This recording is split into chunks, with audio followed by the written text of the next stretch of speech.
ॐ नमो भगवते वासुदेवाय। ॐ नमो भगवते वासुदेवाय। ॐ नमो भगवते वासुदेवाय।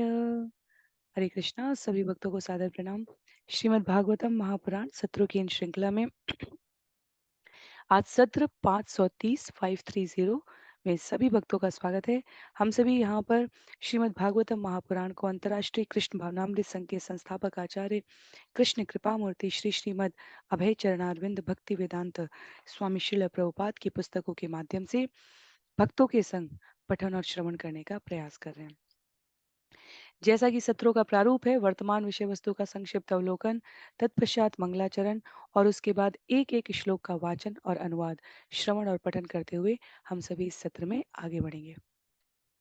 पिछले सत्र में जहां हम सभी ने स्कंद 10 अध्याय 47 भ्रमर गीत किस प्रकार भगवान श्री कृष्ण के आदेश से उद्धव वृंदावन आए हैं, मैया यशोदा और नंद बाबा से मिलने के पश्चात भोर के समय ही गोपियों ने उद्धव के रूप में भगवान श्री कृष्ण के शारीरिक सौष्ठव से मेल खाते हुए व्यक्ति को देखकर सोचा कृष्ण लौट आए हैं।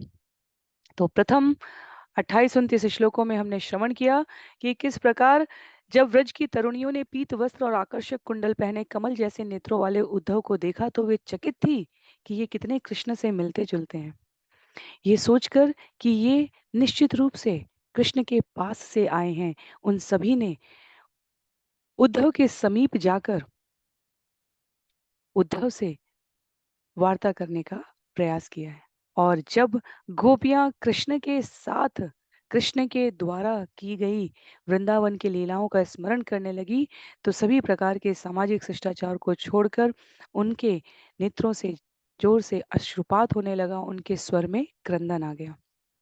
एक गोपी का उल्लेख किया गया है यहाँ पर। आचार्य पुष्टि करते हैं विभिन्न शास्त्रों से कि वो एक गोपी, विशेष गोपी जिसके जीवन के भगवान श्री कृष्ण के चरणों में अनन्य प्रेम के जो 10 लक्षण है वो यहाँ उद्घाटित हो रहे हैं, वो और कोई नहीं श्रीमती राधा रानी है।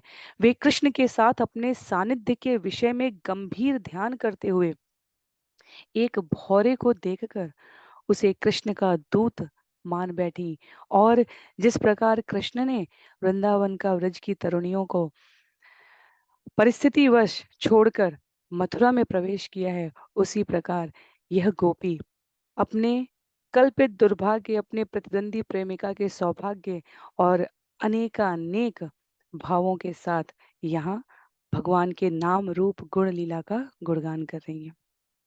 तो आचार्य यहाँ पर सुखदेव गोस्वामी के लिखे श्लोकों को विश्वनाथ चक्रवर्ती ठाकुर और जीव गोस्वामी के शब्दों में संकलित व्याख्या को प्रस्तुत करते हुए उन 10 भावों का उल्लेख करते हैं। प्रथम भाव जो यहाँ पर कहा गया है उसके लिए जीव गोस्वामी विश्वनाथ चक्रवर्ती ठाकुर की व्याख्या के पश्चात नृसिंह तापनी उपनिषद से उल्लेख करते हुए कहते हैं कि ये 10 भाव जो यहाँ पर प्रकट हो रहे हैं उनमें पहला भाव प्रजल्प का है, प्रेमी की कार्य अकुशलता की निंदा करना। दूसरा भाव परिजल्प का है, विविध युक्तियों द्वारा किसी की चतुरता को दिखलाना। तीसरा भाव यहाँ विजल्प कटुक्ति का है, जो स्पष्ट रूप से द्वेष को व्यक्त करता है या क्रोध युक्त अभिमान को भी इंगित करता है। चतुर्थ भाव यहाँ उज्जल्प का कहा गया है, जिसमें गर्वजनित ईर्ष्या के भाव में भगवान हरि के द्वैतपूर्ण स्वभाव की घोषणा हुई है। तो ये सभी व्याख्याओं में उपलब्ध है। मैं यहाँ पर बहुत ही संक्षिप्त पुनरावृत्ति में केवल उन भावों के नाम की पुनः सूची प्रस्तुत कर रही हूँ। अगला भाव संजल्प कहा गया है, वो युक्ति जिसमें प्रेमी की अकृतज्ञता आदि के प्रति व्यंग्यात्मक आक्षेप और अपमान सूचक संकेत द्वारा भर्त्सना की जाती है। तत्पश्चात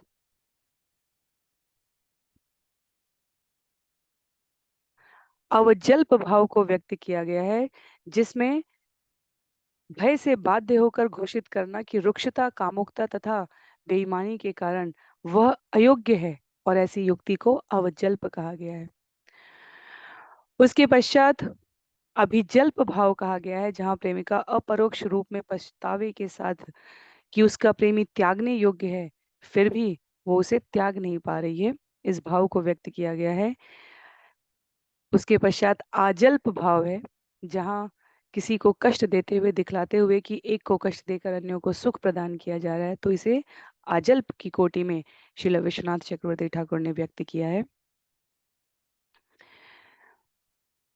प्रतिजल्प भाव उसके बाद आता है, जहाँ श्रीमती राधा रानी अपने कटु भावों को त्याग कर श्री कृष्ण की महानता को दीन भाव से स्वीकार करती हैं और इन 9 भावों के साथ विश्वनाथ चक्रवर्ती ठाकुर गहन आध्यात्मिक अंतर्दृष्टि से काव्यात्मक रूप में राधा रानी के भावों की ये सभी व्याख्याओं को प्रस्तुत करते हैं।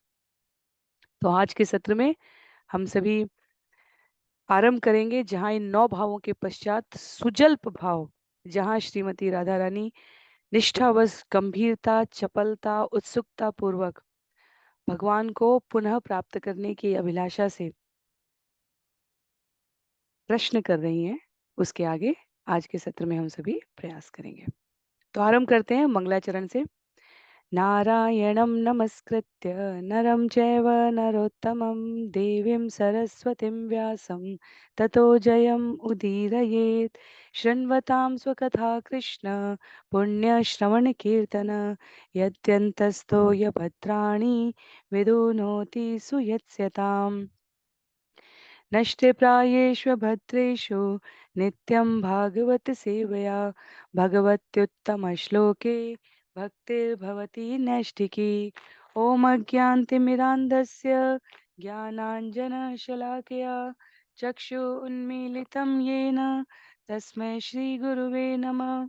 मूकं करोति वाचालं पङ्गुं लङ्घयते गिरिं यत्कृपातमहं वन्दे परमानन्दमाधवं। वाञ्छाकल्पतरुभ्यश्च कृपा सिन्धुभ्य एव च पतितानां पावनेभ्यो वैष्णवेभ्यो नमो नमः। जय श्री कृष्ण चैतन्य प्रभो नित्यानंद श्री अद्वैत गदाधर श्रीवासादि गौर भक्तवृंद। हरे कृष्णा कृष्ण कृष्ण हरे हरे, हरे राम राम राम हरे हरे। हरे कृष्ण कृष्ण कृष्ण हरे हरे, हरे राम राम राम हरे हरे। हरे कृष्ण कृष्ण कृष्ण हरे हरे, हरे राम राम राम हरे हरे। हरे कृष्णा। पुनः सभी भक्तों को सादर प्रणाम। श्रीमद् भागवतम महापुराण सत्रों की इन श्रृंखला में आज सत्र 530 में हम सभी आरंभ करेंगे, जहां उद्धव गोपियों के इन वचनों को सुनने के पश्चात जो प्रथम 28 श्लोकों में इस अध्याय भ्रमर गीत अध्याय 47 में व्यक्त किए गए, श्लोक संख्या 29 से भगवान का जो संदेश लेकर आए हैं, जो सूचना लेकर आए हैं, उसको प्रस्तुत करने जा रहे हैं। स्कंद 10 अध्याय 47 श्लोक संख्या 29। श्री भगवान उवाच भवतीनां वियोगो मे नहि सर्वात्मना क्वचित् यथा भूतानि भूतेषु खं वायवग्निजलं मही तथाहं च मन प्राण भूतेन्द्रिय गुणाश्रय। भगवान ने कहा, है तुम वास्तव में कभी भी मुझसे विलग नहीं हो, क्योंकि मैं सारी सृष्टि का आत्मा हूँ। जिस तरह प्रकृति के तत्व आकाश, वायु, अग्नि, जल तथा पृथ्वी प्रत्येक सृजित वस्तु में उपस्थित रहते हैं, उसी तरह मैं हर एक के मन, प्राण तथा इंद्रियों में और भौतिक तत्वों के भीतर तथा प्रकृति के गुणों में उपस्थित रहता हूँ। तो जहाँ से उद्धव ने भगवान की सूचना को प्रेषित करना आरंभ किया है, वहां जीव गोस्वामी और विश्वनाथ चक्रवर्ती ठाकुर व्यक्त करते हैं कि भगवान के कथन की दार्शनिक दिखने वाली इस भाषा में वास्तव में गूढ़ अर्थ छिपा है। भगवान गुप्त रूप से गोपियों को बतला रहे हैं कि वे अपने प्रेम के बदले उन सबों में समस्त सृष्टि के आत्म रूप में ही नहीं अपितु उनके विशेष रूप प्रेमी के रूप में भी उपस्थित हैं। तो यहाँ पर गोपियों के विशिष्ट दैवी सूचक गुण शब्द का उल्लेख हुआ है। एक प्रकार से आचार्य कहते हैं कि भगवान के इन अर्थों में निहित है भाव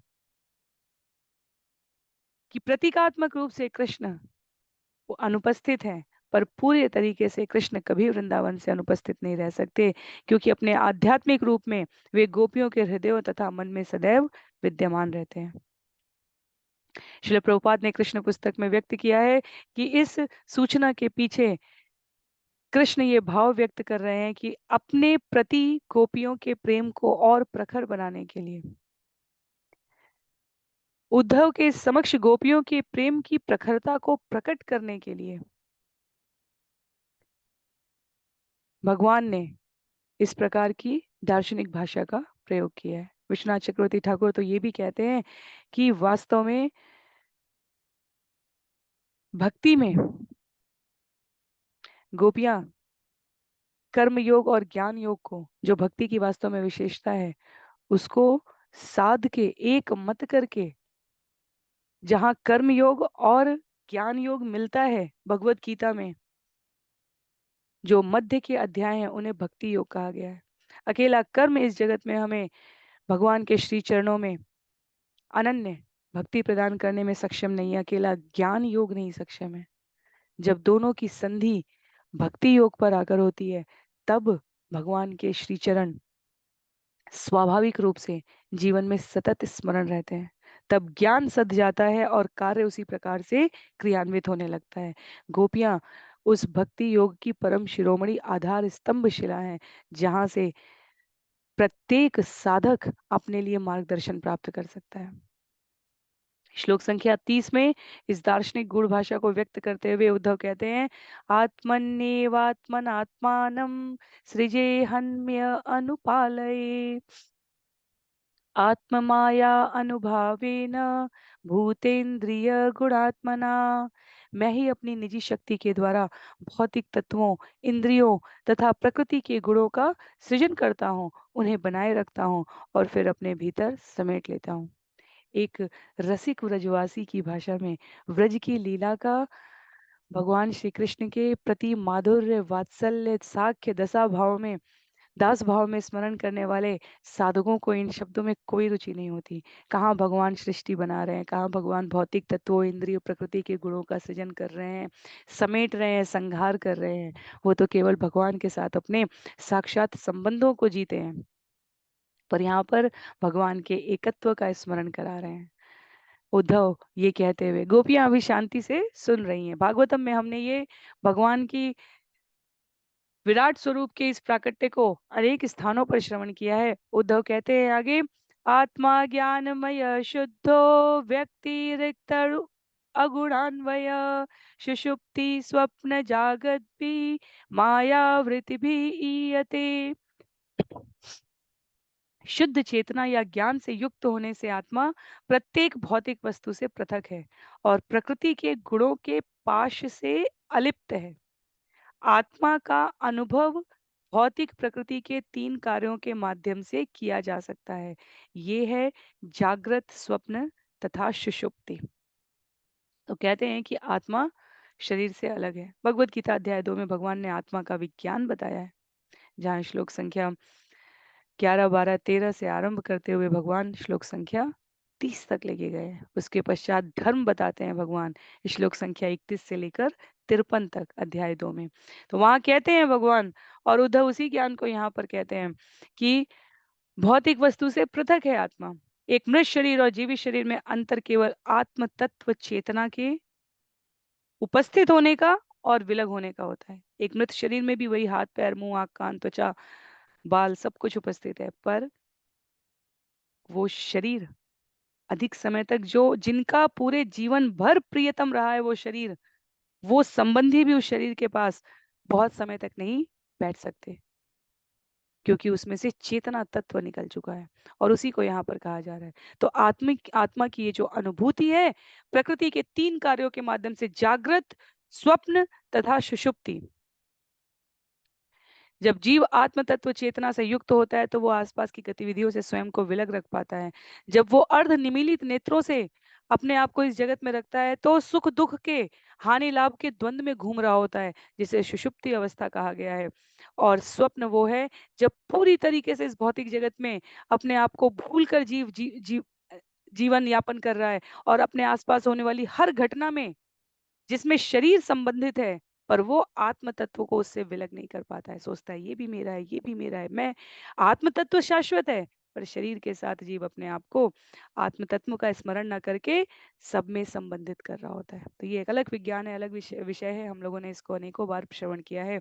गोपियों और उद्धव के संवाद में आचार्य यहाँ अधिक व्याख्या भी नहीं प्रस्तुत करते इसकी, क्योंकि वास्तव में विषय यहाँ पर रसिकों की अनुभूति का है। कहते हैं आगे श्लोक संख्या 32 में, उद्धव ये बड़ी बड़ी सांख्य विज्ञान तत्व विज्ञान की भाषा प्रस्तुत कर रहे हैं। कहते हैं ये नेन्द्रियार्थान ध्यायेत मृषा स्वप्नवत उत्थित तत्निरुन्ध्यात इंद्रियाणि विनिद्र प्रत्यपद्यत। जिस तरह तुरंत का जगा हुआ व्यक्ति स्वप्न के विषय में सोचता रह सकता है यद्यपि वह भ्रामक होता है, उसी तरह मन के द्वारा मनुष्य इंद्रिय विषयों का ध्यान करता है जिन्हें बाद में इंद्रियां प्राप्त कर सकती हैं। इसलिए मनुष्य को पूर्णतया सतर्क रहना चाहिए और मन को वश में लाना चाहिए। तो कह रहे हैं जागृत, सुषुप्ति और स्वप्न की अवस्था को विस्तारित करते हुए उद्धव कि हमें भौतिक चेतना की स्वप्नवत अवस्था से अपने आप को मुक्त रखना चाहिए। आत्मा निद्रा में नहीं आती है। आत्मा तो तब भी जगी है जब प्रतिदिन रात्रि को हम स्वयं को विश्राम देने के लिए, शरीर को विश्राम देने के लिए सो जाते हैं। आत्मा तब भी विनिद्र रहती है। तो शुद्ध चेतना से आत्मा की जो प्रत्यक्ष अनुभूति है, उससे अपने आप को परमात्मा में संलग्न कीजिए। इस प्रकार कह रहे हैं। ये वास्तव में अ, जो ब्रज की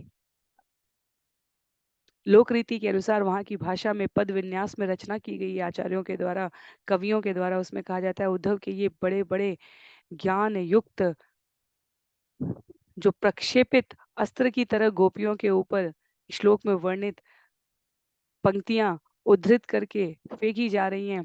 गोपियां उनको अभी शांति से श्रवण कर रही हैं। ये तत्व, ये ज्ञान, ये बुद्धि, ये विवेक, ये शरीर, ये चेतना, गोपियों की भक्ति इन सबसे वास्तव में परे है।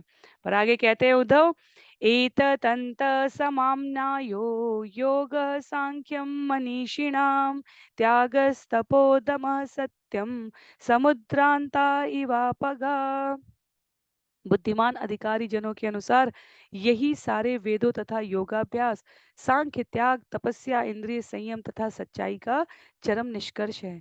जिस तरह की सारी नदियों का चरम गंतव्य समुद्र है।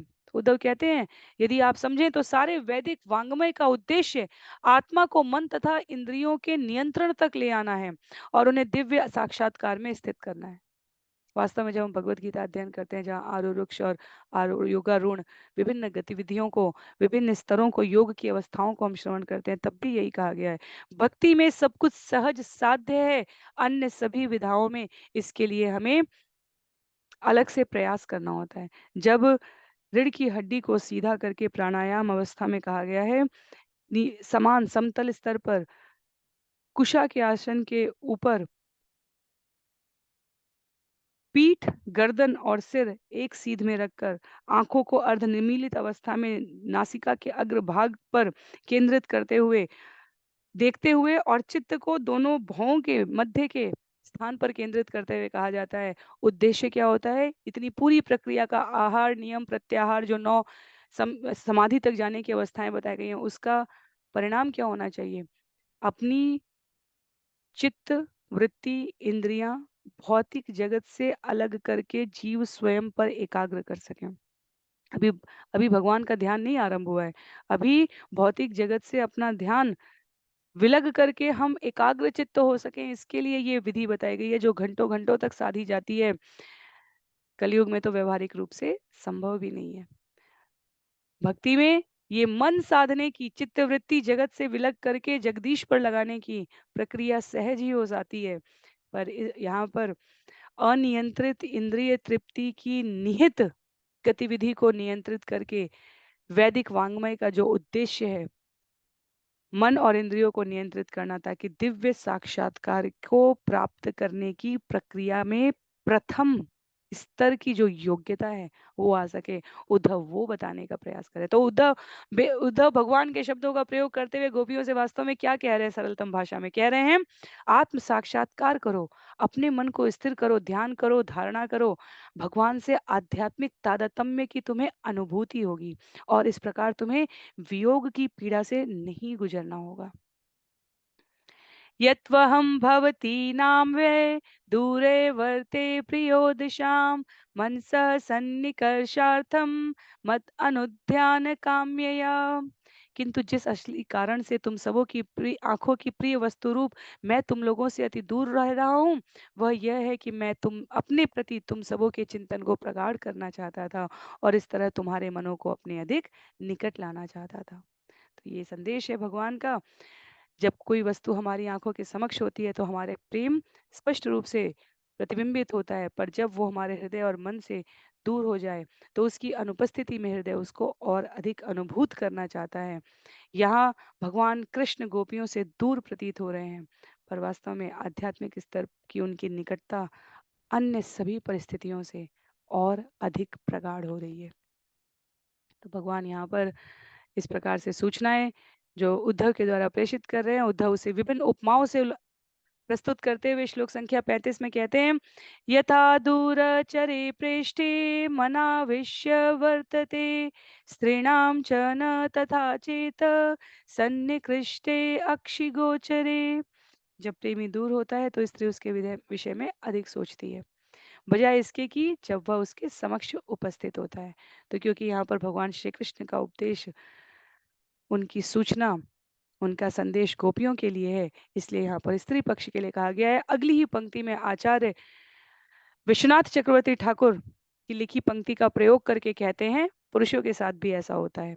तो दोनों ही पक्ष प्रतिपक्ष एक दूसरे के विषय में अधिक चिंतन करते हैं। तो साहित्यिक अलंकार की भाषा में आगे बढ़ते हुए कहते हैं श्लोक संख्या 36 में, मय्यावेश्य मनः कृत्स्नं विमुक्ता शेषवृत्ति यत् अनुस्मरन्त्य मां नित्यम् अचिरात् मामुपैष्यथ। चूंकि तुम्हारे मन पूर्णतया मुझ में लीन रहते हैं और अन्य सारे कार्यों से मुक्त रहते हैं, तुम सदैव मेरा स्मरण करती हो और इसलिए तुम लोग शीघ्र ही मुझे पुनः अपने सामने पा सकोगे।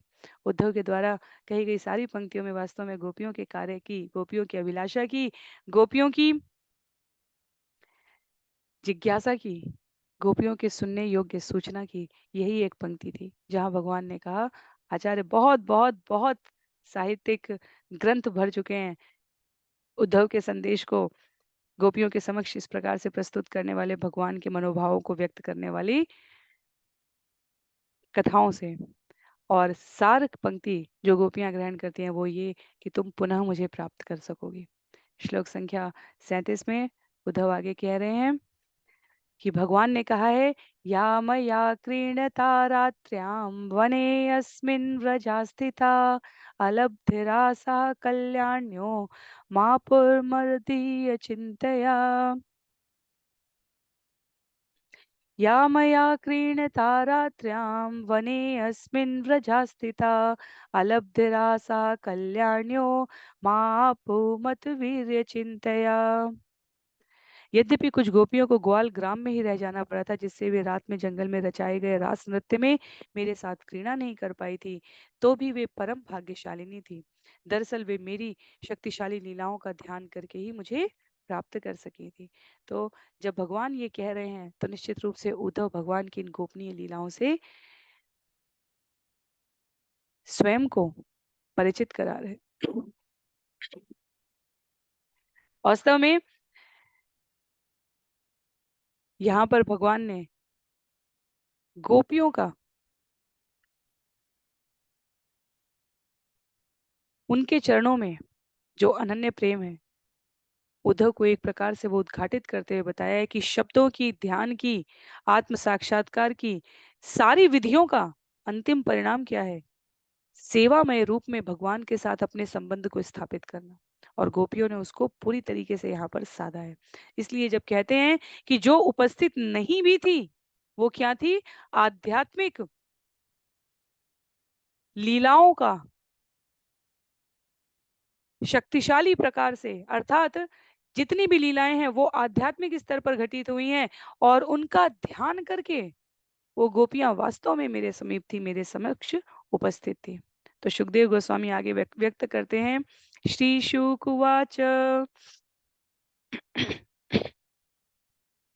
एवं प्रियतमादिष्टम् आकर्ण्य व्रजयोषित ता ऊचु रुद्धवं प्रीता तत्संदेशागत स्मृति। सुखदेव गोस्वामी ने कहा, व्रज की स्त्रियां अपने प्रियतम कृष्ण से यह संदेश सुनकर प्रसन्न हुई। उनके शब्दों से उनकी स्मृतियां ताजी हो गई। अतः उन्होंने उद्धव से इस प्रकार कहा, क्या कहा? गोप्य उचुहु दिष्ट्या हितो हतः कंसो यदूनां सानुगो घृत दिष्ट्याप्ते लब्ध संपार्थे कुशल्यास्ते अच्युतोऽधुना। गोपियों ने कहा, यह अच्छी बात है कि यदुओं का शत्रु एवं उन्हें सताने वाला कंस अब अपने अनुयायियों सहित मारा जा चुका है। और ये भी अच्छी बात है कि भगवान अच्युत अपने शुभैषी मित्रों तथा संबंधियों के साथ सुखपूर्वक रह रहे हैं, जिनकी हर इच्छा अब पूरी हो रही है।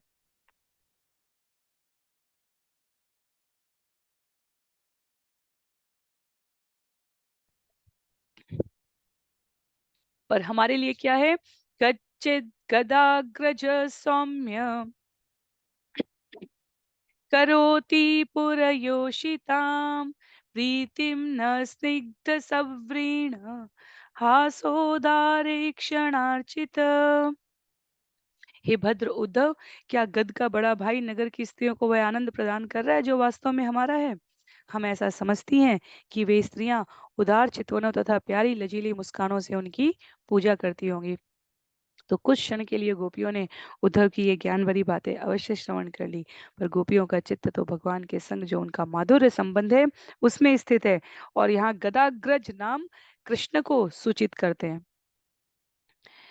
तो देव, यहाँ पर लिखते हैं आचार्य, देव रक्षिता के पहले पुत्र गद का बड़ा भाई। तो देव रक्षिता देवकी की बहन थी, और देवकी वसुदेव को ब्याहित थी। तो इस प्रकार कृष्ण को गदाग्रज गद के बड़े भाई अर्थात देवरक्षिता की जो पुत्र हैं, उनके बड़े भाई के रूप में अपने आप को कृष्ण को व्यक्त करते हुए, उनको संबोधित करते हुए कह रही हैं कि अब तो वृंदावन से उनका संबंध शिथिल पड़ रहा है। अब वो बलराम के छोटे भाई नहीं रह गए हैं, अब तो वो गदाग्रज हो गए हैं। अब तो वो माता देवकी को ही अपना पुत्र मानते होंगे। तो प्रगाढ़ प्रेम के कारण गोपियां वास्तव में भगवान के विषय में सोचने से अपने को रोक ही नहीं पाती थी। एक अक्षर कहीं किसी भी शास्त्र में नहीं लिखा है कि गोपियों ने आत्मज्ञान से संबंधित उद्धव की सीख को ग्रहण किया हो।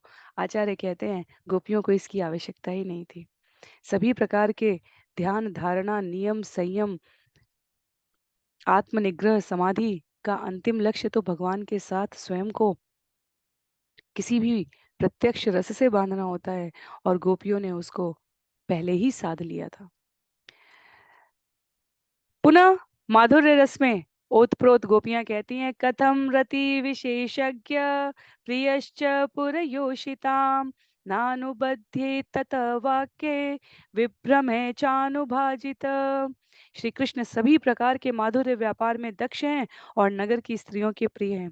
चूंकि अब वे उनके मोहक शब्दों तथा इशारों से निरंतर पूजित हैं, तो भला फिर वे उनके पाश में क्यों कर ना बनेंगे।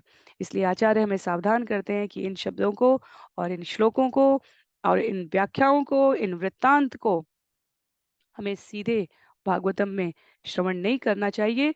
हमें क्रमबद्ध तरीके से भागवतम के अध्ययन के पश्चात भिन्न भिन्न गोपियों द्वारा इन भिन्न भिन्न वक्तव्यों को जो प्रस्तुत किए जा रहे हैं यहाँ पर, उनकी सार गर्भित मीमांसा गुरुजनों के आश्रय में सुधी जनों को पढ़ते हुए, समझते हुए, सुनते हुए तब स्वीकार करनी चाहिए। यहाँ माधुर्य व्यापार में दक्ष और नगर की स्त्रियों के प्रिय कृष्ण वास्तव में नगर कोई भी इस जगत की स्त्री पुरुष भगवान की शक्ति की प्रकृति के विस्तार स्वरूप प्रदर्शित है। तो यहाँ किसी प्रकार के भौतिक संबंधों की बातें नहीं की जा रही हैं। और श्रीधर स्वामी की आगे के श्लोकों में इन भावों को व्यक्त करती हुई जो टिप्पणियां हैं वो तात्पर्य में उल्लेखित की गई हैं। कहती हैं गोपियां, श्लोक संख्या 42 में, अपि स्मरति न साधो गोविंद प्रस्तुते क्वचित गोष्ठी मध्ये पुरस्त्रीणाम ग्राम्या स्वैक कथांतरे। हे साधु पुरुष, नगर की स्त्रियों से बातचीत के दौरान क्या गोविंद कभी हमारी याद करते हैं? क्या वे उनसे खुलकर वार्ता करते समय कभी हम ग्रामीण बालाओं का भी स्मरण करते हैं? तो कृष्ण अभी आगे जब द्वारका की लीला में जाएंगे, इसी श्रीमद् भागवतम में हम श्रवण करेंगे कि आज भी उस स्थान को प्रतीकात्मक रूप से गुप्त वृंदावन के नाम से संबोधित किया जाता है।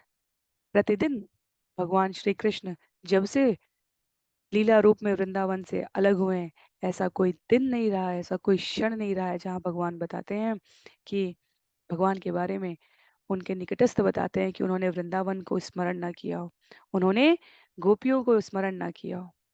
देखते हैं यहाँ पर घोर निराशा के इन क्षणों में गोपियां कृष्ण के प्रेम में बिना किसी स्वार्थ के इस प्रकार मग्न थी कि उन्होंने उद्धव की कही गई सारी ज्ञानपूर्ण बातों को एक तरफ करते हुए ये सोचा कि क्या हम इतनी महत्वहीन स्त्रियां हैं कि कृष्ण कभी हमें स्मरण भी करते होंगे। वास्तव में ये भक्त की, साधक की दीनता का स्तर होता है। भक्त कभी नहीं सोचता कि मैं भगवान का विशेष कृपा पात्र हूँ। सारे शास्त्र इसकी उद्घोषणा करते हैं, भगवान स्वयं कहते हैं अर्जुन से कि मैं अपने भक्तों की रक्षा करता हूँ, वे मेरे विशेष कृपा पात्र हैं। पर भक्त को कभी नहीं लगता, वो सोचता है, वो इतनी दीनता के साथ भगवान के साथ अपने संबंध व्यापार में व्यवहार करता है कि उसको कभी नहीं लगता कि हम इतने विशेष हो भी सकते हैं।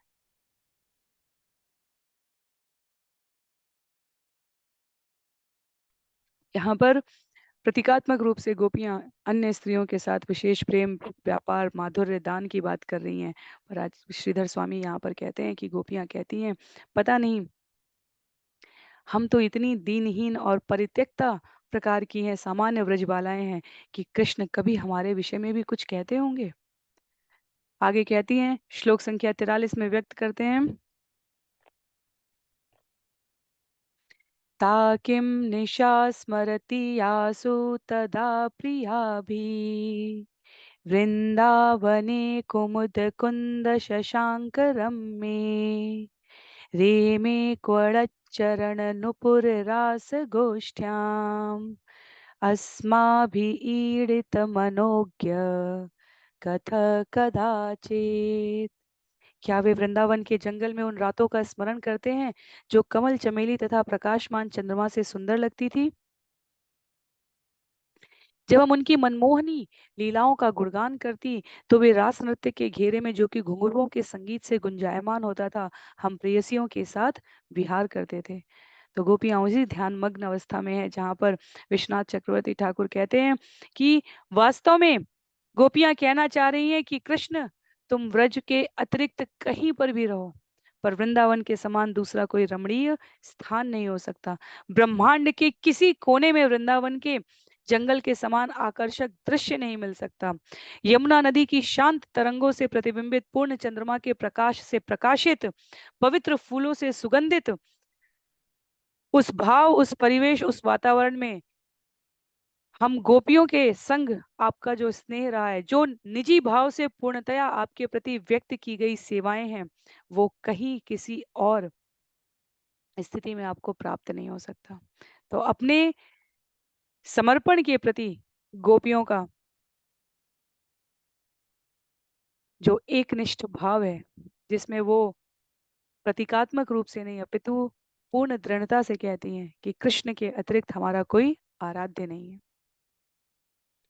उसको स्मरण करके गोपियां कल्पना भी नहीं कर सकती कि जिस प्रकार कृष्ण वृंदावन में उनके संग विहार करते थे, वो कहीं अतिरिक्त अन्य स्थान पर करके इस प्रकार का सुख प्राप्त कर सकते हैं। तो श्रीधर स्वामी कहते हैं गोपियों की जो चिंता है वो ये है कि क्या कृष्ण अभी भी उतने सुख है, क्या उन्हें अभी भी उतनी अन्य प्राणियों से, साधकों से भक्ति की तृप्तता प्राप्त हो रही है?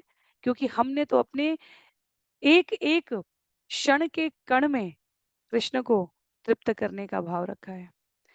अपेष्यति इह दार्शाः तृप्तप्ता स्वकृतया शुचा संजीवयन्नु नः गात्रे यथेन्द्र वनमंबुदे। क्या वह दाशाह वंशज यहाँ फिर से आएगा और अपने अंगों के स्पर्श से उन सबों को फिर से जिलाएगा जो अब उन्हीं के द्वारा उत्पन्न किए गए शोक से जल रहे हैं? क्या वह हमें उसी प्रकार बचा लेगा जिस तरह भगवान इंद्र जलधारी बादलों से जंगल को पुनः जीवन दान देते हैं? तो जिस क्षण उद्धव ने कहा है कि आश्वस्त रहो गोपियों, भगवान कृष्ण की सूचना को प्रसारित करते हुए मैं पुनः आऊंगा, उस क्षण से कृष्ण के संग अपने संबंधों को स्मरण करने हुई गोपियां उस भाव को पुनः जी लेना चाह रही हैं जो उन्होंने एक समय पर भगवान के साथ बिताया है। कस्मात् कृष्णैहायाति प्राप्तराज्यो हताहित नरेन्द्र कन्या उद्वाह प्रीतिः सर्वसुहृदत्कृत। कस्मात् कृष्णैहायाति प्राप्तराज्यो हताहित नरेन्द्र कन्या उद्वाह्य प्रीतः सर्वसुहृदवृत। भला राज्य जीत लेने, अपने शत्रुओं का वध कर लेने और राजाओं की पुत्रियों के साथ विवाह कर लेने के बाद कृष्ण यहाँ क्यों आने लगे? वे वहां अपने सारे मित्रों तथा शुभ चिंतकों से घिरे रहकर प्रसन्न हैं। तो भगवान अपने भक्तों के हृदय में उपस्थित हैं। जो लीलाएं अभी आगे घटित होने वाली हैं, गोपियां उसको स्मरण कर सकती हैं। उन्होंने अर्जुन सखा के रूप में इसी अध्याय में संबोधित किया है। कृष्ण विजय अर्जुन की जो आगे महाभारत की घटना में विशेष कृपा प्राप्ति की स्थिति होने वाली है, वो उन्हें पहले से ज्ञात है। अनेक अनेक राजाओं महाराजाओं की पुत्रियों को भगवान भौमासुर और अन्य असुरों से मुक्त करा के अभी आगे के ही कुछ एक अध्याय के पश्चात ही, आई थिंक 2-3 अध्याय के पश्चात ही रुक्मिणी जी का प्रसंग आरंभ होने वाला है। तो वो सब कुछ गोपियों की स्मृति में है, इसलिए क्योंकि भगवान अंतःस्थल से अपने बारे में अपने भक्तों को सभी कुछ ज्ञात कराते हैं। शास्त्र कहते हैं कि ग्रंथों की, टीकाओं की, वेदों वेदांगों की, उपनिषदों की, ब्राह्मण आरण्यकों की भाषाओं का जन्म जन्मांतर तक अध्ययन करने के बाद भी कोई मुझे नहीं जान सकता। मैं सिर्फ उनको जनाता हूँ जिन्हें मैं चाहता हूँ और जो मुझे चाहते हैं। भक्तों को कुछ भी अज्ञात नहीं है।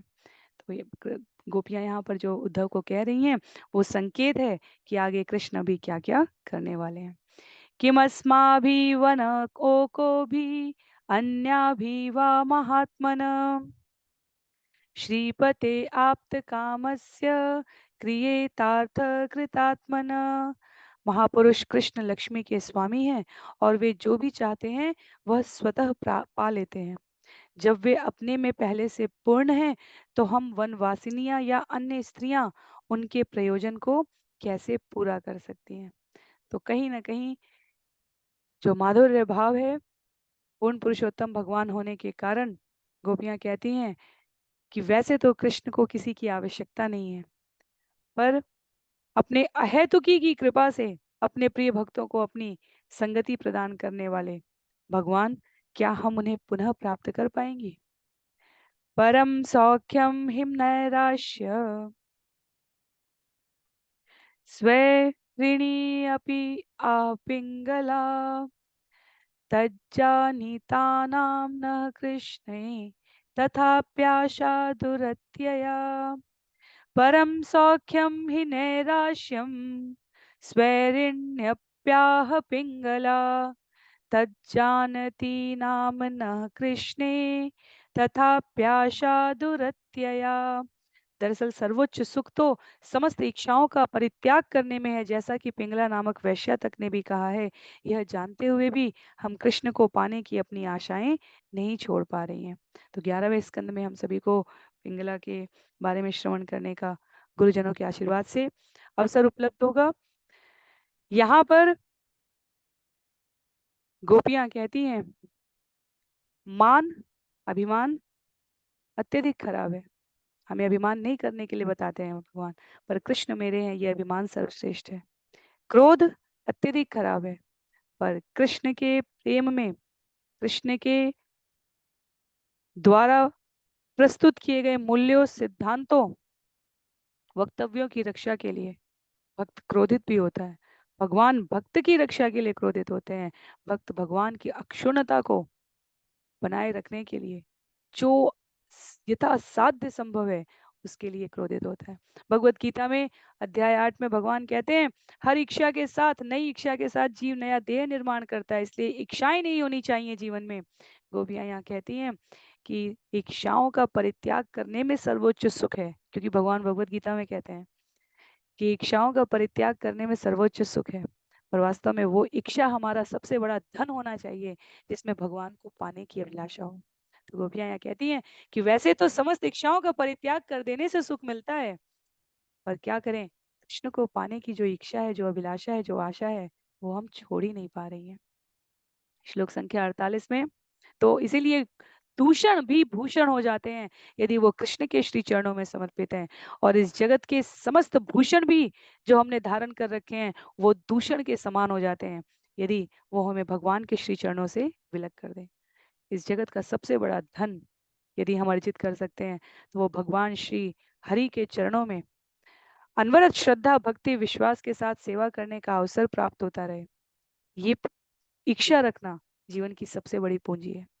श्लोक संख्या 48 में कहते हैं, क उत्सहित संत्युक्तम उत्तम श्लोक संविदम अनिक्षतोपि यस्य श्रीरंगा न च्यवते क्वचित।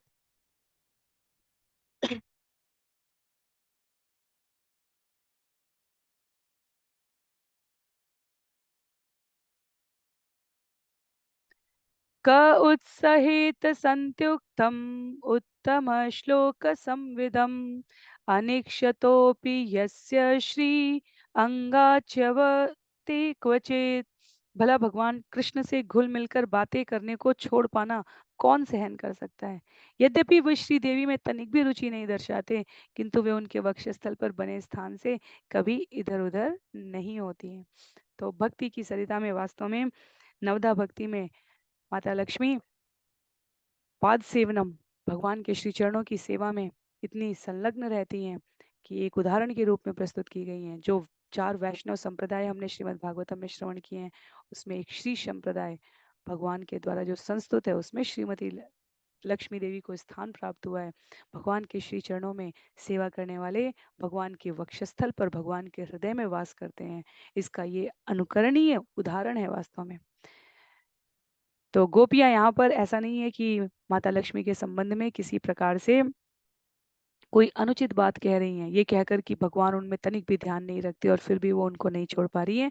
ये एक प्रकार की स्थिति है कि इतने समीप रहती हैं माता लक्ष्मी और भगवान को, जिसने एक बार प्राप्त कर लिया है उनमें से कौन है जो उनको छोड़ पाना सहन कर सके। श्लोक संख्या 49 और 50 में बलराम जी को स्मरण करते हुए कृष्ण के साथ जो लीलाएं हुई हैं उसको याद करते हुए कहती हैं गोपियां, सरित शैल वनोत्तेशा गावो वेणुरवा इमे संकर्षण सहायेन कृष्णेनाचरिता प्रभो। हे उद्धव, प्रभु जब यहाँ कृष्ण बलराम के साथ थे तो वे इन सारी नदियों, पर्वतों, जंगलों, गौवों तथा वंशी की ध्वनियों का आनंद लिया करते थे। पुनः पुनः स्मारयन्ती नन्दगोपसुतं वत श्रीनिकेतस्तत्पद कै विस्मर्तुम नैव शक्नुमः। ये सब हमें नंद के पुत्र की सदैव याद दिलाते हैं। निसंदेह चूंकि हम दैवी चिन्हों से अंकित कृष्ण के चरण चिन्हों को देखती हैं, अतः हम उन्हें कभी भी नहीं भुला सकती। तो विनम्र भाषा में गोपियों ने कह दिया, उद्धव, आपका ये ज्ञान यहाँ वृंदावन में किसी काम का नहीं है।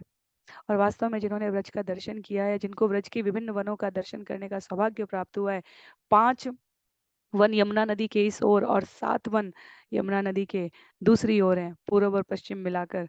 और महावन, मधुवन, तालवन, भांडीर वन, अनेक अनेक वन जो लीलाओं से आच्छादित हैं। एक एक समय काल, एक बार में एक वन में भी जाकर भगवान के हर छोटे बड़े स्थान पर, गोवर्धन की छोटी ऊंची नीची ऊंचाइयों में, कहाँ यहाँ श्रीमती राधा के चरण चिन्ह रंगे थे भगवान ने। यहाँ पर तेजी से ऊपर से नीचे दौड़ती हुई गायों को कृष्ण ने किस प्रकार संतुलित किया था। यहाँ पर एक स्थान है जो सकरा, अत्यधिक सकरा स्थान है, जहां से जितना भी दुबला व्यक्ति हो और जितना भी मोटा व्यक्ति हो, एक बार में सिर्फ एक व्यक्ति निकल सकता है। और वहां पर भगवान ग्वाल बालों के संग गोपियां जब जा रही होती थी तो उनका रास्ता रोक के खड़े होते थे। श्रीमती राधा रानी ललिता विशाखा के साथ जब आती थी, कहती थी वो दान के लिए यहाँ पर कर दिए बिना कोई नहीं आगे बढ़ सकता। तो भगवान को ऐसे ऐसे स्थान है, तो गोपियां कहती हैं दिव्य चरण चिन्ह देखती हैं, दिव्य जो भगवान के चिन्हों चरण में उपस्थित चिन्ह हैं, वो हमें यहाँ के जंगलों में, पर्वतों में, नदियों में, गौवों और वंशी की ध्वनियों में, हर स्थान पर दिखाई देते हैं उद्धव। तो जिन्हें तुम आंख बंद करके ध्यान धारणा में स्मरण करने को कह रहे हो, ये सभी स्थान, ये एक एक लता और पत्ता हमें नंद के पुत्र की याद दिला रहे हैं। क्या क्या और याद दिला रहे हैं? कहते हैं गत्या ललितयोदार हास लीला अवलोकन है, माधव्या गिराह्यत धिय कथम तम विस्मरामहे। गत्या ललितयोदार हासलीलावलोकने, माधव्या गिराह्यत धिय कथम तम विस्मरामहे। हे उद्धव, हम उन्हें कैसे भुला सकती हैं जब उनकी मनोहर चाल, उनकी उदार हंसी, चपल चितवनों एवं मधुर शब्दों से हमारे चित्त चुराए जा चुके हैं। कभी पुष्प की गेंद बनाकर पीछे से गोपियों के ऊपर आक्रमण करने वाले कृष्ण, कभी यमुना में स्नान करने के लिए कात्यायनी व्रत में उतरी हुई गोपियों के वस्त्र चीरहरण करने वाले कृष्ण, कभी हाथ पकड़कर मैया यशोदा के सामने मुंह में लिपटे माखन के साथ खड़े किए गए कृष्ण, और कभी कितने ही अंधेरे में रख दिए गए माखन मिश्री को बंदरों को खिलाने वाले कृष्ण। गोपियां कहती हैं हर हाव, हर भाव, हर चितवन में, हर चाल में, हर हंसी में, एक एक पत्ते की ध्वनि में हमें कृष्ण सुनाई देते हैं। कृष्ण की लीलाएं हमें स्मरण कराती हैं, उनकी वंशी की मधुर तान। यहाँ यमुना नदी के किनारे ये जो बांस के पेड़ देखते हो उद्धव, इनकी हर वायु के साथ हिलने वाली गतिविधि में हमें कृष्ण की याद आती है। आगे कहती हैं श्लोक संख्या 52 में, हे नाथ हे रमानाथ व्रजनाथार्तिनाशन, मग्नमुद्धर गोविंद गोकुलम वृजिनार्णवात्। हे नाथ, हे रमानाथ, हे व्रजनाथ, हे समस्त कष्टों के विनाशक गोविंद, कृपया अपने गोकुल को व्यथा के उस सागर से उबार लें जिसमें वो डूबा जा रहा है। तो यहाँ पर विश्वनाथ चक्रवर्ती ठाकुर ने करीब 3 अध्याय इस श्लोक के भावों को व्यक्त करने के लिए लिखा है, जिसमें अंतस की गहराई से गोपियां कहती हैं कि हम कहाँ चली जाएं। हम अपनी आंखों से, अपनी आंखों को यदि आंचल से ढक लें तो भी हमारा चित्त और मन उन नदियों, पर्वत और जंगलों में चला जाता है जहाँ प्रतिदिन हमने कृष्ण को विहार करते हुए, कल्पना करते हुए दर्शन किया है। कृष्ण के उस चरम सौंदर्य और आकर्षण से हम अपने बुद्धि को कैसे मुक्त कर लें यदि हम ये स्थान छोड़कर भी चले जाएं। इस श्लोक में गोपियों की भावनाएं इतनी प्रबल हो उठी हैं कि वे उद्धव की परवाह नहीं करती हैं। वे मथुरा की ओर मुख करके अपने रुदन से कृष्ण को संबोधित करते हुए कहती हैं कि जिस प्रकार भूतकाल में अपने प्रिय ग्रामवासियों की रक्षा करने के लिए आपने अनेक अचिंत्य लीलाएं की हैं कृष्ण, आज ये अबोध ग्रामवासी आपके द्वारा भोगे गए उन मधुर संबंधों को, उन अद्भुत घटनाक्रम को स्मरण करके विचलित हो रहे हैं। आप तो कभी इतने कठोर नहीं थे। अपने पिता को निगले जाते देखकर आपने उस सर्प को चीर फाड़ करके अलग कर दिया था। हम आपसे याचना करती हैं कि उन सभी संबंधों को, उन कार्यों को, उन लीलाओं को एक क्षण के लिए स्मरण करके वापस लौट आइए। सुखदेव गोस्वामी कहते हैं, गोपियां कृष्ण के इस भाव में अत्यधिक अधीर हो चुकी हैं। श्री शुक उवाच ततस्ता कृष्ण संदेशे व्यपेत विरहज्वरा उद्धवं पूजयां चक्रु ज्ञात्वा आत्मानं मधुक्षजम्। सुखदेव गोस्वामी ने कहा, कृष्ण के संदेशों से विरह का ज्वर हट जाने पर गोपियों ने उद्धव को अपने प्रभु कृष्ण से अभिन्न जानकर उनकी पूजा की है। सुखदेव गोस्वामी यहाँ पर विषय को बदल देते हैं और कृष्ण पुस्तक में श्रील प्रभुपाद कहते हैं कि उस क्षण में ही जब गोपियां इस प्रकार से विरह करते हुए कृष्ण को स्मरण कर रही हैं, उद्धव जो अभी तक इतने दृढ़ता पूर्वक आत्म तत्व और ज्ञान की बातें कर रहे थे, वो विवल हो चुके। वो समझ गए कि ये वो स्नेह और प्रेम है जिसकी वजह से कृष्ण मथुरा में बैठकर प्रतिदिन वृंदावन का स्मरण करते हैं। तो वास्तव में यहाँ पर सुखदेव गोस्वामी विषय को आगे बढ़ाते हुए कहते हैं कि अब गोपियां अपने आप को संयमित करते हुए उद्धव के रूप में कृष्ण को उपस्थित जानकर उनकी वंदना करती हैं। क्या कहती हैं श्लोक संख्या 54 में, उवास कतिचित् मासान् गोपीनां विनुतंशु च कृष्णलीला कथां गायन् रमयामास गोकुलम्।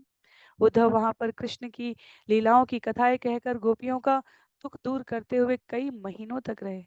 इस तरह वे सभी गोकुल वासियों के लिए आनंद ले आए। तो आचार्यों ने उद्घोषित किया है कि कृष्ण के पोष्य माता पिता नंद तथा यशोदा को प्रोत्साहित करने के लिए विशेष सतर्कता बरती है अपने वृंदावन के प्रवास काल में उद्धव ने, क्योंकि उद्धव के रूप में मैया यशोदा ने भी ये मान लिया था जैसे कृष्ण ही लौट आए हैं। तो इतना प्रतिदिन दुलार किया है उन्होंने उद्धव को। कहती हैं, यावन्त्याहानि नन्दस्य व्रजे वात्सीत उद्धव व्रजोकसामशणप्रायाणि आसन् कृष्णस्य वार्तया। उद्धव जितने दिनों तक नंद के व्रजग्राम में रहे, वे सारे दिन व्रजवासियों को एक क्षण के तुल्य प्रतीत हुए, क्योंकि उद्धव सदा कृष्ण की वार्ताएं करते रहते थे। सरित्वन गिरिद्रोणी वीक्षन् कुसुमितान्द्रुमान् कृष्णं संस्मरायन् रेमे हरिदासो व्रजोकसाम। हरि के दास हो गए उद्धव। तो उद्धव से उनका संबंध क्या है? हरि के दास उद्धव ने व्रज की नदियों, जंगलों, पर्वतों, घाटियों तथा पुष्पित वृक्षों को देख देखकर और भगवान कृष्ण के विषय में स्मरण करा करा कर वृंदावन वासियों को प्रेरणा देने में आनंद का अनुभव हुआ है। वो अनुभव किया है उद्धव ने, क्योंकि यहाँ पे उद्धव का नाम सुखदेव गोस्वामी हरिदास कहने लगे। जब उद्धव वृंदावन में घूमते तो व्रजवासियों के द्वारा एक एक स्थान पर भगवान के द्वारा घटित लीलाओं के विषय में प्रश्न पूछने लगे। वो उन्हें कृष्ण की याद दिलाने लगे। पूरा व्रजमंडल उद्धव के संग कृष्ण की चर्चा में अगाध दिव्य आनंद में आप्लावित हो गया है। श्लोक संख्या 57 में कहते हैं, दृष्ट्वे दृष्ट्वा एवमादिगोपीनां कृष्णावेशात्मविक्लवम् उद्धव परं प्रीतस्ता नमस्यन्निदं जगो। इस तरह यह देखकर कि गोपियां किस तरह कृष्ण में पूर्णतया तल्लीन रहने से सदैव विक्षुब्ध रहती हैं, उद्धव अत्यधिक प्रसन्न थे। उन्हें नमस्कार करने की इच्छा से उन्होंने यह गीत गाया है। तो उद्धव गोपियों को समाधिस्थ योगी न बना सके, पर गोपियों ने उद्धव को विक्षुब्ध प्रेमी अवस्था बना दिया, पागल स्नेह की अवस्था तक पहुंचा दिया है। उद्धव मथुरा में माननीय सदस्य थे, दरबार के राजनीतिक मामलों के महत्वपूर्ण मंत्री थे, पर आचार्य कहते हैं यहाँ पर कि द्वारका के दरबार तक भी पहुंच गए उद्धव, तो भी उनके मन में यशस्विनी गोपियों को नमस्कार करने की उत्कट इच्छा रहती थी। बाह्य रूप से जो गोपियां वृंदावन नामक शुद्र ग्राम की ग्वाल कन्याएं मात्र होती थी, ऐसी प्रतीत होती थी, वो परम शिरोमणि भगवान की गोपिकाएं हैं। ये भाव समझ में आने के पश्चात उद्धव ने गोपियों के भाव को व्यक्त करते हुए श्लोकों की रचना की है। श्रील जीव गोस्वामी कहते हैं कि वृंदावन के प्रवास में उद्धव इन श्लोकों को अपने मन में रचित करते थे और जिसे उन्होंने बाद में छंदबद्ध किया है। क्या है वो श्लोक? एता परम तनुभृतो भुवि गोपवध्वो गोविंद एव निखिलात्मनिरूढ़ भावा वाञ्छन्ति यद्भवभिवो मुनयो वयं च किं ब्रह्म जन्मभिअनन्तकथारसस्य। उद्धव ने गाया, पृथ्वी के समस्त व्यक्तियों में ये गोपियां ही वास्तव में अपने देहधारी जीवनों को सफल बना पाई हैं, क्योंकि इन्होंने भगवान गोविंद के लिए शुद्ध प्रेम की पूर्णता प्राप्त कर ली है। इस संसार से डरने वाले बड़े बड़े मुनियों तथा हम सबों को इनके शुद्ध प्रेम की लालसा बनी रहती है। जिसने अनंत भगवान की कथाओं का आस्वादन कर लिया है, उसके लिए उच्च ब्राह्मण के रूप में या साक्षात ब्रह्मा के रूप में भी जन्म लेने से क्या लाभ है। इसलिए भक्त कभी मुक्ति की आशा नहीं करता। ब्रह्मा बन के भी क्या करना है, इंद्र की पदवी प्राप्त करके भी क्या करना है, हम इसी 14 भुवन में बंधे रह जाएंगे। भक्त तो कहता है कि हमें यदि कीट पतंग की श्रेणी में जाना हो, यदि अचल जो चल न सके ऐसे वृक्ष भी बनने हो, तो हम व्रजमंडल में बने, ताकि भगवान के श्री चरणों की छाप से, हर वायु के प्रवाह से, हर भौरे की गुंजार से हमें कृष्ण की कथा श्रवण करने को मिले। तो जो परम सौभाग्य की अवस्था है, उद्धव कहते हैं, वो तो इन गोपियों ने प्राप्त की है। अगले चंद में, क्वेमा स्त्रियो वनचरी वयभिचार दुष्टा कृष्णे क्वचैष परमात्मनिरूढ़ भाव नन्वीश्वरोऽनुभजतो विदुषोऽपि साक्षात् श्रेय तनोति अगधराज इवोपयुक्तः। यह कितना आश्चर्यजनक है कि जंगल में विचरण करने वाली एवं अनुपयुक्त आचरण के कारण दूषित सी प्रतीत होने वाली इन सीधी सादी स्त्रियों ने परमात्मा कृष्ण के लिए शुद्ध प्रेम की पूर्णता प्राप्त कर ली है। तो भी यह सच है कि भगवान एक अज्ञानी पूजक को भी अपना आशीर्वाद देते हैं, जिस प्रकार की अज्ञानी व्यक्ति द्वारा किसी उत्तम औषधि के अवयवों से अनजान होते हुए भी पी लेने पर भी वह अपना प्रभाव दिखलाती है। तो इस जगत में बड़े बड़े साधनों और साध्यों से परे भगवान उन अबोध कन्याओं को अधिक सुलभ और प्राप्य थे, जो अन्यों को अज्ञानी सी प्रतीत हो सकती हैं। एक अज्ञानी व्यक्ति की उपमा का यहाँ पर उल्लेख करते हुए कहते हैं कि यदि किसी मूर्ख व्यक्ति को भी कोई परम उपयोगी औषधि मिल जाए और वो उसका प्रयोग कर ले, भले उसको उसके तत्वों के बारे में जानकारी ना हो, तो भी उसे उसका पूर्ण लाभ मिलता है। उसी प्रकार ये देखना कि भौतिक दृष्टि से वृंदावन कितना उन्नत है या ब्रज की ये स्त्रियां कितनी ज्ञान और गरिमा से युक्त हैं, ये बहुत परे की बात है। कृष्ण के प्रति शुद्ध प्रेम की पूर्णता से उन्होंने उस स्थान को प्राप्त किया है जो बड़े बड़े महात्माओं और संतों के लिए भी दुर्लभ है। एक अर्थ में यहाँ पर अनुपयुक्त और दूषित सी आचरण करने वाली कहने का जो भाव है उद्धव का उसे विश्वनाथ चक्रवर्ती ठाकुर स्पष्ट करते हुए कहते हैं कि उद्धव कहते हैं इस जगत में जो अनुपयुक्त लग रहा है वो भी भगवान श्री के चरणों में अत्यधिक उपयुक्त है, यदि वो उनकी प्रसन्नता के लिए है। तो भौतिक स्थिति से भक्त कई बार अनुपयुक्त अनुपयोगी लग सकता है, पर वास्तविकता में वो भगवान के श्री चरणों में यदि दृढ़ता से अपने आप को संलग्न करके रखता है तो वो उसका परम धन, परम आभूषण, परम योग्यता है। उस योग्यता के समक्ष इस भौतिक जगत की समस्त योग्यताएं महत्वहीन हो जाती हैं। बहुत सुंदर अंतिम कुछ 10 छंद इस अध्याय में बचे हैं, जिसे हम सभी अगले सत्र में करने का प्रयास करेंगे। तो समय की मर्यादा का ध्यान रखते हुए हम लोग सत्र को यहीं पर रोकेंगे। ये बहुत ही क्रमबद्ध तरीके से जाते हुए छंद हैं, पर पुनः इनको श्री उद्धव जी के शब्दों में सुखदेव गोस्वामी जी द्वारा यहाँ जिस प्रकार व्यक्त किए गए, अगले सत्र में हम सभी छंद संख्या 60 से आगे श्रवण करने का प्रयास करेंगे। आज के लिए सत्र को यहीं पर विराम देते हैं। श्रील प्रभुपाद की जय, श्रील गुरुदेव की जय, अनंत कोटि वैष्णव वृंद की जय, श्रीमद् भागवतम महापुराण की जय। हरे कृष्णा।